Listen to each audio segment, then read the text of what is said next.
Shalom Uvracha, aujourd'hui le passage du Chav Zayin Tammuz, le 27 Tammuz.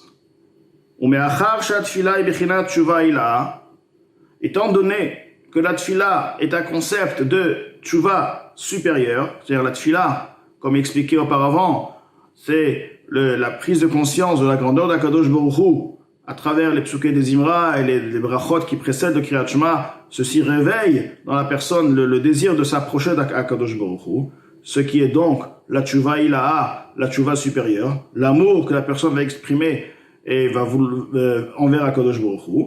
Tzarich la'akdim lefanea bechinat tshuva tata'a. Il est nécessaire de précéder avant la tshuva ilaha le niveau de la teshuva inférieure, car la tshuva inférieure précède toujours la tshuva supérieure. Zeu shamru razal b'mishnah. Et ceci, ce que nos maîtres ont dit dans la Mishnah, En omdim mitpalel ela mitoch koved rosh. On ne peut se préparer et se mettre à la prière uniquement lorsque nous trouvons dans une situation de koved rosh. Que veut dire koved rosh? Rashi nous dit, ou piresh Rashi, achna.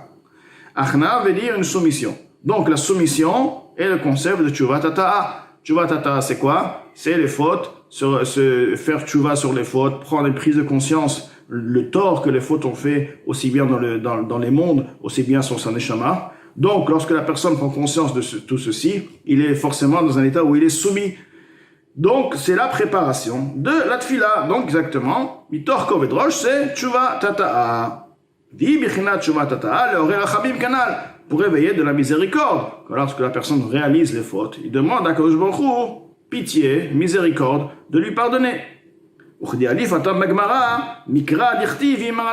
Gemara là-bas, elle apprend du verset, comme il est écrit chez Chana, Vehi marat nefesh, elle priait, elle était dans un état amertumé.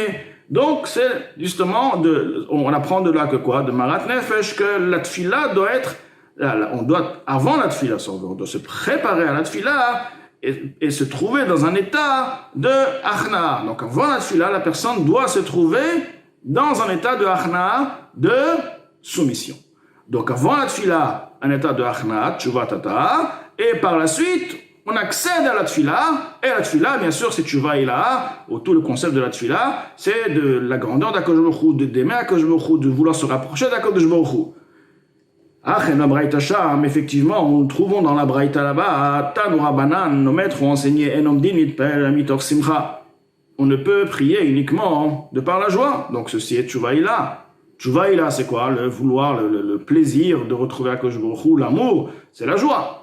Donc la Gemara, effectivement, elle te dit, on se dresse, on fait la tfila uniquement de par la joie. Donc la joie devrait donc suivre la tshuva ilaha, suit la tshuva tata'a. Là, le problème, c'est que la personne va devoir changer son état d'esprit. S'il est vraiment dans tshuva tata'a, ça ne sera pas évident de se trouver dans un état où il est amertumé, où il est brisé, et par la suite de dire, bon, maintenant on passe à une autre situation, maintenant on évacue ça, et on se réjouit de la proximité d'Akadosh Baruch Hu. On va commencer à avoir l'amour d'Hachem qu'Hachem il a envers nous, réveiller en nous l'amour envers Hachem. Donc tout ceci demande à la personne beaucoup d'efforts, parce que c'est pas évident de se changer. Comme l'Admour Hazaken va le dire clairement, Ve'achshav, Bedor Yatom Azeh, dans cette génération orpheline, c'est-à-dire qui est faible, pas tout le monde peut changer leur cœur d'un bout à l'autre au même moment, c'est-à-dire une minute, c'est-à-dire d'être dans un matzav de achna'a, de soumission, et par la suite, bon, maintenant on passe à la tfila, on commence à la tfila, maintenant c'est simcha.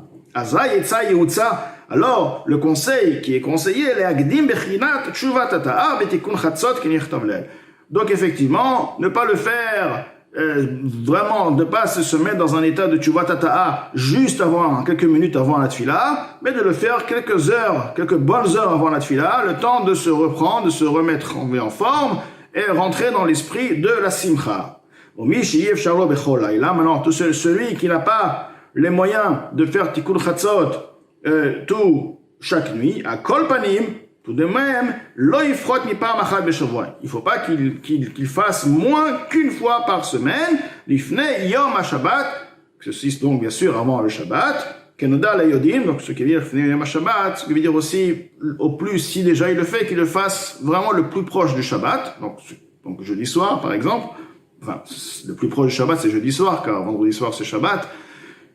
Pourquoi ceci doit être proche du Shabbat? Kenoda Layodim, comme il est connu à ceux qui savent, Shabbat hi bechinat tshuva ilaha. Shabbat et tshuva t'achèvent les mêmes mots, mais à Shabbat c'est un matzav, une situation, un concept de tshuva ilaha, de retour supérieur. Ve Shabbat otiyot t'achève enosh. Shabbat a les mêmes lettres que t'achève, donc tu ramèneras enosh, la personne qui be Shabbat hi aliyot haolamot limkora mechulu, car Shabbat est l'élévation des mondes dans leur source. Ou bifrat filot ha-Shabbat v'day lavin, et particulièrement les prières du Shabbat. Donc, en résumé, l'Admour Hazaken nous dit, il faudrait une fois par semaine et juste avant Shabbat, de faire Tikkun Chatzot, de manière à ce que pendant Tikkun Chatzot, la personne fera une Tshuva Tata'a, et par la suite, lorsqu'il fera la Tfila le matin, il pourra être dans un état de Simcha et de Tshuva Ilaha. Et ceci devrait se faire avant Shabbat, car Shabbat est aussi un Tshuva Ilaha, donc il fait Tshuva Tata juste avant Shabbat. Lorsqu'il rentre dans Shabbat, il est dans un matzav, une situation de Tshuva Ilaha. Ubazei yuval ma shekatuv Tshuva Ilaha higealticha, est écrit dans le verset, retourne vers moi car je t'ai libéré. Pirouche, explication, qui met achar shemachitika peshaecha, étant donné que j'ai effacé comme un nuage tes fautes, c'est-à-dire que j'ai fait disparaître le nuage. Le nuage représente la séparation entre la Neshama et Akadosh Baruch Hu. Donc le nuage c'est quoi? C'est de la sitra achra. La séparation c'est les forces du mal, c'est l'autre côté, c'est eux qui séparé.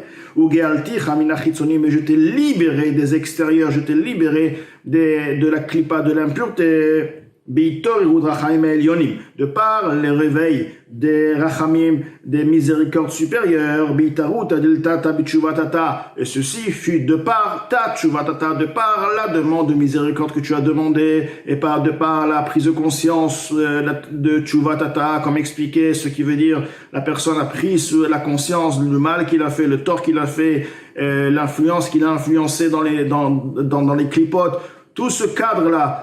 Toutes ces situations a fait à ce qu'Akadosh Baruch Hu a accepté la Tshuva Tata'a et il a libéré la personne. Il a fait disparaître le mal, qui dit comme écrit précédemment. Donc, étant donné que tu as réussi ta Tshuva Tata'a, Tshuva Elai, Tshuva Elai. Maintenant, next, passe à la prochaine étape. Tshuva ilaha, maintenant Tshuva elai, car a priori il faut comprendre. Si tu me dis machiti ka peshaecha, Tshuva elai ki gealticha, on vient de dire qu'Hachem il nous a pardonné, donc la Tshuva elle a été faite. On va pas faire Tshuva une fois qu'on a fait Tshuva. On dit machiti ka peshaecha, mechanan chatotecha, j'ai pardonné tes fautes, que j'ai fait disparaître comme les nuages, etc. Tshuva elai, reviens vers moi. Il a fait Tshuva. Sinon, comment Hachem il va pardonner les fautes? Alors on dit non, Tshuva là, et maintenant, il s'agit d'une autre Tshuva. La Tshuva ilaha. La Tshuva tata, c'était celle qui a précédé. Donc, machiti ka'af peshaecha, j'ai effectivement, grâce à ta Tshuva tata, ta Tshuva inférieure, j'ai été enlevé les averot. Maintenant, passe rapproche-toi de moi par amour. C'est la Tshuva ilaha, rapprochement, comme expliqué avant, de par la Torah et les mitzvot. La personne cherche uniquement à s'attacher, faire la Torah et les mitzvot, car il a conscience que chaque mitzvah, chaque étude, chaque parole de Torah, chaque action de mitzvah, Hachem est avec lui et il cherche que ça. C'est la Tshuva ilaha, c'est justement cet amour, cette proximité. Donc Akadosh Baruch Hu l'invite et lui dit Tshuva ilaha, maintenant viens vers moi, procède à l'approche, j'attends que tu viennes vers moi de par tes propres forces, comme expliqué dans ce Pérec, Tshuva ilaha ki gealticha.